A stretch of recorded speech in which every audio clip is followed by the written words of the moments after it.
This is Queen Akokusima official. Guys, today tugiye guteka isombe. Rero ukuntu ushaka kugisha muzajya muteka isombe. Ngewe mfata isafuriya ngaca mutama amavuta yamara gushyuha nkasukamo isombe nasekuye neza nyine bansekuriye hariya kwa ntuze kwa mama Keza. Then noneho namara kuyishyira muri iyo safuriya nacamushije ikumuka urumva ndakaraga mpaka yumutse.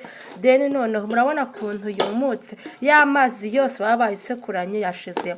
Ariya mazi rero iyo yatekanye isombe bituma ihumuramo urubisibisi. Uko wayiteka kose urubisibisi ruzamo. Niyo mpamvu uzajya ubanza ukayicamutsa gutya then ukabona gusukamo amazi. Hano rero ku ruhande mba nashyuhije amazi. Yego aya mazi rero iyo amaje gushyuha namara gutogota just niyo atanatogota ndahita nyasukamo hano muri iyi sombe. Then noneho mukomeze munkurikirane kandi mukore subscribe ndaza kubereka final look.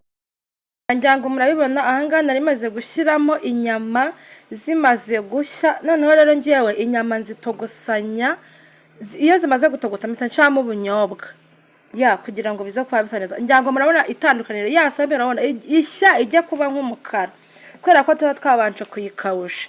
Ahanga nyine ndimo ndakaranga turiya turungo twose ngiye ibirungo byose mbishyira mu isombe byose rero karoti, seleri, pavuro, bitunguru mva byose utumagi byose. Sasa rero izi ni inyanya nazo ndahita zishyiramo biriya birungo bindi nimara gushya. Si inyanya na tungurusumu. Then noneho mukanya isombe yacu ndatwibereka imaze gutogota ukuntu irabisa. Umva guys mukomeze murebe iyi video yose muyisoza. Bwije ukuri narore inyama arayanagahita yitwara. Ariko guys isombe nuko nguko yahiye imeze. Burabwo ari bwose ntagetwa kuburya nkabumara nazira frite. Zose ntagetwa kuzirya nkazimara urumva ngo ni kuri anive yanjye. Banetse ibazo ibi bintu baho ubugari isombe ifiriti umva ibintu nago biba. Guys mukora subscribe ni Queen Akokusima official ndabakunda. Ibindi mureka nirire. Mureka nirire. Mana bushara andi kwa runyamugaye tuyitwara. Okay, nyuma yo kubereka uburyo ki mwategura isombe ndumva ashaka kubabwira nanone akamaro k'isombe. Waretse ko isombe ishobora gufasha umubyeyi wabyaye wabuze amashereka. Isombe ayiriye azana amashereka. Ikindi isombe igabanya ibyago byo kwibasirwa n'indwara z'umutima cyangwa stroke.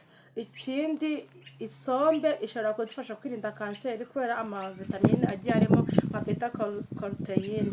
Ikindi vitamine C iba mu isombe ishobora kuturinda kanseri zijyanye ni kanseri z'igifu, kanseri z'umutima, kanseri z'amabere. Ikindi umunyu ngugu witwa calcium na phosphore biboneka mu isombe bishobora nanone kudufasha kugabanya ibyago byo kurwara kanseri. Muri make isombe kwirya n'ubuzima, isombe kwirya ni ingenzi. Jya ugerageza nibura nka rimwe mu kwezi ufata isombe uzaba wirinze indwara nyinshi. Ciao ndabakunda mukore subscribe, share, like, comment. Mana yanjye mbabwire n'utundi